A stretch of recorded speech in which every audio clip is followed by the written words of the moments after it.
పంచ కట్టుకోవడానికి ఓ పెద్ద యుద్ధమే చేస్తున్నట్టున్నారు. ఈ పంచ కట్టుకోవడం కన్నా యుద్ధం చేయటమే ఈజీ అనుకుంటా. ఏంటి, నేను కష్టపడుతుంటే నీ కామెడీగా అనిపిస్తోందా? అవునండి, చూడడానికి ఇది కామెడీగానే ఉంది. ఇవ్వండి. ఏం చేస్తున్నావు? పంచ కడతానండి.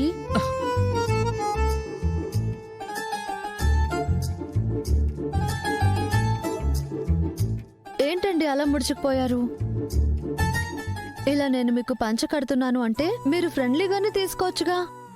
ఒక మంచి ఫ్రెండ్గా నేను పంచ కట్టడానికి హెల్ప్ చేసే స్వేచ్ఛ కూడా నాకు లేదా? అంటే అలా అని కాదు. ఏం కాదు?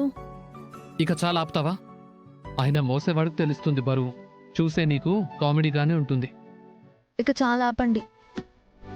ఏదో పెద్ద బరువు మోస్తున్నట్టు మీరు మీ నాన్ సింగ్ పోలికలు. వద్దు, ఏదోలా కష్టపడి నేనే కట్టుకుంటాను. మీరు కట్టడం పూర్తి చేసేలోపు బోనాల పండుగ అయిపోయి వినాయక చవితి కూడా వచ్చేస్తుంది. మీరు దయచేసి సైలెంట్గా ఉండండి, నేనే కడతాను. శరణ్య, అది కాదు. వద్దు శరణ్య. ఏవండి, మీ మనసులో నా గురించి క్లియర్గానే ఉన్నారు. నేను మీ గురించి ఓ క్లారిటీతోనే ఉన్నాను.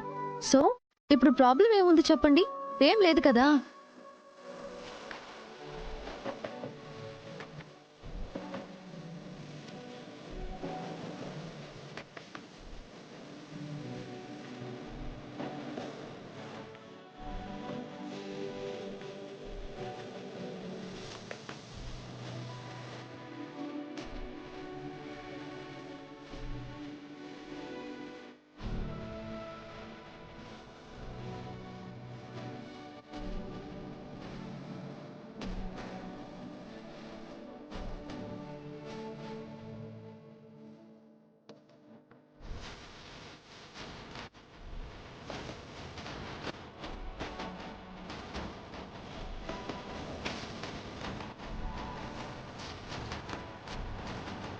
మా ఆయన ఈ పంచకట్టులో ఎంత బాగున్నాడో.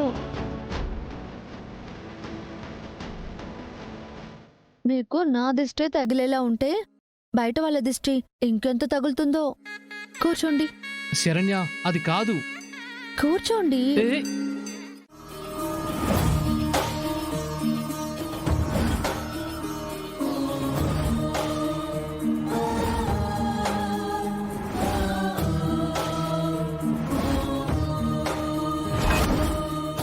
అమ్మా, నా భర్తని నాకు ప్రేమగా దగ్గరయ్యేలాగా చూడు తల్లి. ఆ సమీర ఎన్ని ప్రయత్నాలు చేసినా ఆయన నాకు దూరం అవ్వకుండా నువ్వే కాపాడాలమ్మా. తల్లి, ఈ ఉమ్మడి కుటుంబం ఎప్పటికీ ఇలాగే కలిసుండాలి. ఈ అనన్య ఎన్ని వేషాలు వేసినా బంధాలు తెగిపోకుండా ఉండేలా చూడు. దర్శన్, శరణ్యలు ఎప్పటికీ సంతోషంగా ఉండేలాగా ఆశీర్వదించు తల్లి.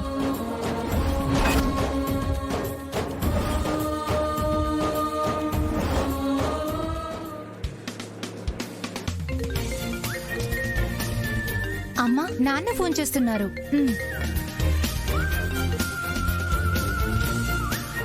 ఏమండి, ఎక్కడున్నారు? ఆనంద, వచ్చేస్తున్నాను. ఆన్ ది వేలో ఉన్నాను. అవునా? త్వరగా వచ్చేయండి, ఇక్కడ బోనాలు మొదలయ్యాయి.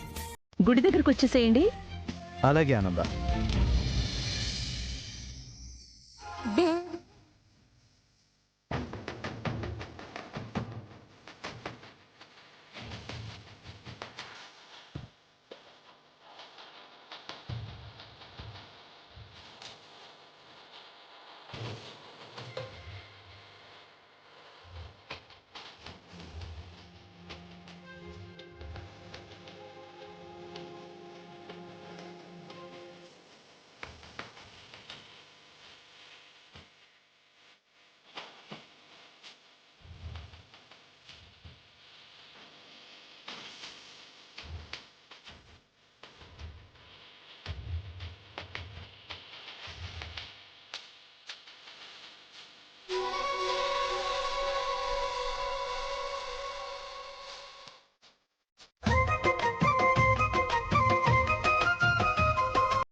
శరణ్య, బోణమెత్తి సంబరం చేసుకుంటున్నావా? నీ సంబరం ఇక్కడితోనే ముగిసిపోతుంది. నీ మాంగల్యం మట్టిలో కలిసిపోతుంది. ఆనంద భైరవి జీవితంలో అతిపెద్ద పిడుగు పడబోతుంది. కన్న కొడుకు చావు తలుచుకొని ఆవిడ కుమిలి కుమిలి ఏడవాలి. నేనది చూస్తూ అలసిపోయేలాగా నవ్వాలి.